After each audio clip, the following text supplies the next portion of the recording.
Howdy folks, and welcome back to World of Tanks with the mighty Jingles. Some of you actually mentioned in the last couple of videos that I've uploaded that something sounds funny with my voice. Jingles, are you okay? I'm actually coming down with a cold, and I have a really nasty sore throat, so this is going to be the last video I put up for a couple of days while I try to recover. Sadly, that means there's going to be no Mingles with Jingles this week. I know a lot of you look forward to that, but talking hurts. So you know, when talking is what you do for a living, that's a bit of a bummer.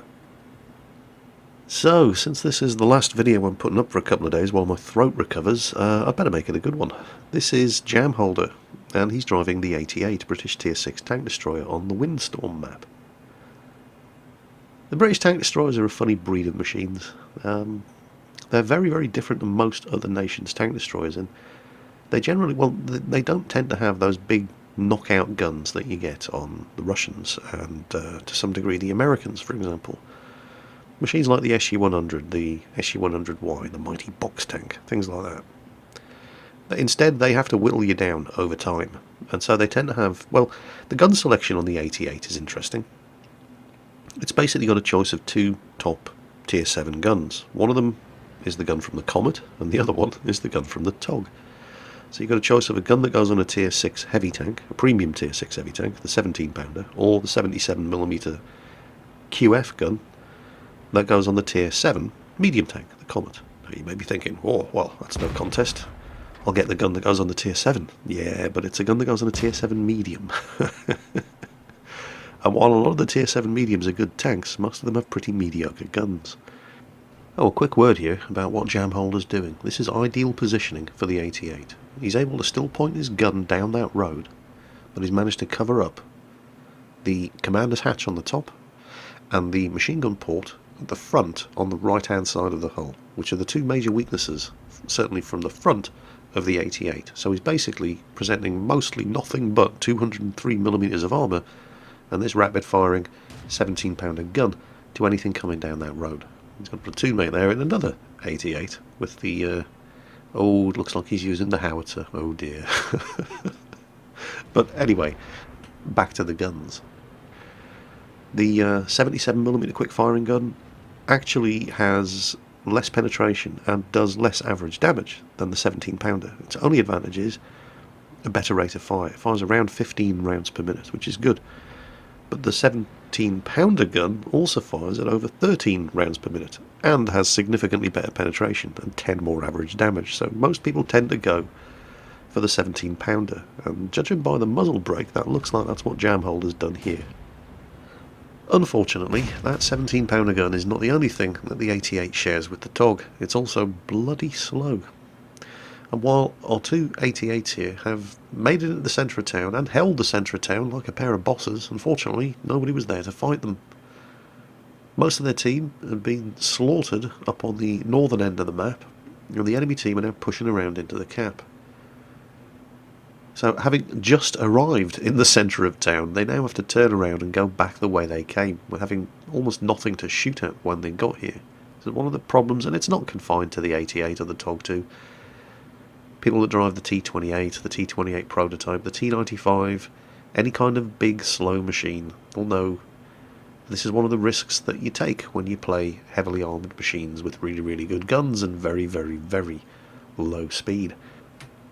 Sometimes the battle can just get away from you, and you find yourself constantly chasing the action and always arriving too late to do anything about it. This was almost one of those games. The enemy team are in the cap. They're winning. I mean, look at this. The scores are 6-11. And there it is. It's an A43. An A43 who's just bouncing shots off the front of Jamholder's 88 as he puts shot after shot into him with this 17-pounder gun. And then his buddy in the other 82, who he's just spotted, finishes him off with the howitzer. Gloin's loin stake there in the other 82. Unfortunately, he's gotten himself into some serious trouble with the Type 58 and the KV-1S. They're outnumbered 2-1. They're very shortly going to be outnumbered a lot more than 2-1. Gloin's loin stake over there in serious trouble on very low health. It's only a matter of time before they get him. They're coming in from all directions there. He's dead. There's now only 3 of them left. Type 58 there, coming round for him. Jam holder sets up on the corner again, ideal firing position. If the Type 58 has any sense, he'll only get one shot at him. Yep, Type 58 does not turn and try to face him from the front. Instead he tries to get around him, so he only got one shot at the Type 58 there. And, yeah, he's not dumb enough. He knows he's turned around. He can see where he's coming from. Instead he's backing up again. Goes for his tracks. Type 58 pretty much does everything by the book here. The two 85mm guns available on the Type 58 are both pretty bad. The best one only has 128mm penetration with armour-piercing ammunition. Even with premium ammunition, it only has 172mm of penetration, and when you shoot at something that has 203mm of frontal armour, it pretty much means you either have to hit weak spots, or immobilise him by blowing his tracks off and get around the sides and rear. And with standard armour-piercing ammo on the Type 58's gun, even then you're not guaranteed of penetrating. Jamholder is now the only one left alive on his team against 7 enemy tanks. Type 58 is playing the delaying game. He keeps trying to blow his tracks off, give his teammates time to catch up and help him out. Backs off around the corner again. He's doing absolutely everything right. He just has the most horrendous luck of being in a Type 58 when going up against... Oh, there's a T-34 coming behind him and he's firing premium ammunition. Now, I can't blame him for this. If I was in his position in a T-34 going up against an 88, I would be firing premium ammunition as well. He's penetrated him twice with the APCR. Jamholder takes him out. Serious threat, kill him first. Then he turns his attention back to the Type 58. But the rest of them have got to be closing in. There's a T-34-85 who was spotted in the cap circle, who will be heading this way. There's a KV-1S who was in the middle of the town. And here he comes. There's the KV-1S. Now, that's the KV-1S at Tier 6 with the 122mm gun, so this is a patch 9.2 replay. And he's got to kill him first. T-34-85 trying to take cover behind the wreck of the KV-1S. Jamholder is having none of that. The Type 58 still pouring shot after shot after shot into the back. Completely ineffectual. 128mm of penetration is just not good enough. He is having some horrendously bad luck, of course. He must have been getting the lowest damage and penetration rolls possible. And of course, Type 58, terrible gun depression. Some of those shots at close range, you can't get the gun down low enough, they're just sailing right over the top of Jamholder's 88.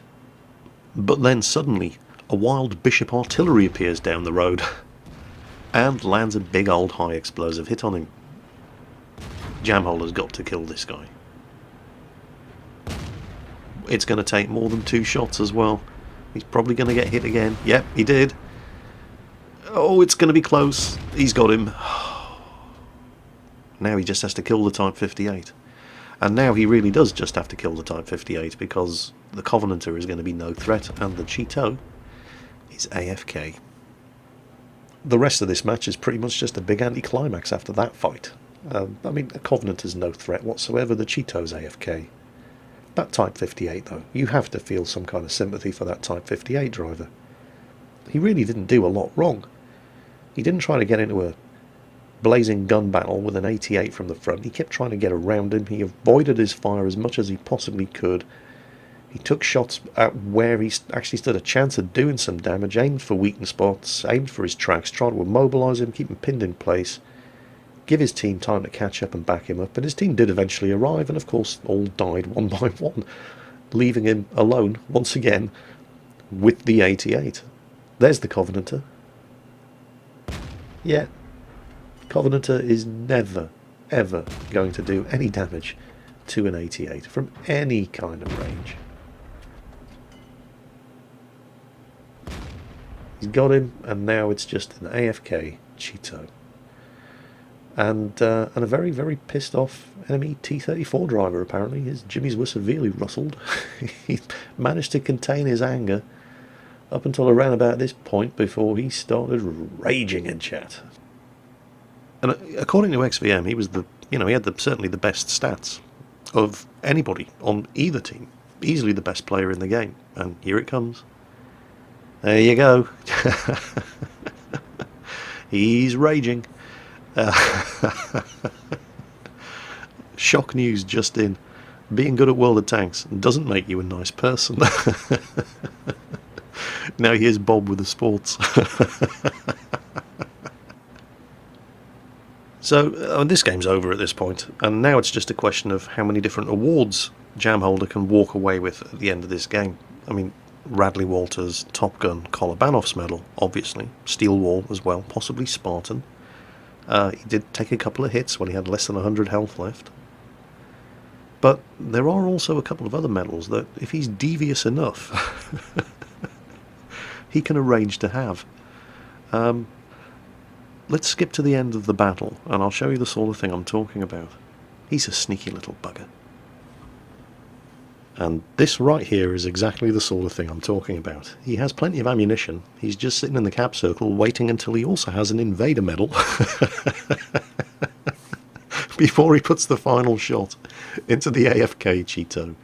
He could, if he'd been especially sneaky, blown all of his ammunition, bar one shot, and gotten himself a Faden's medal with his last shot, killing the Cheeto as well. And the pure distilled rage from the T-34 driver in chat is just hilarious. He really, really seems upset about something. And I think that's hilarious.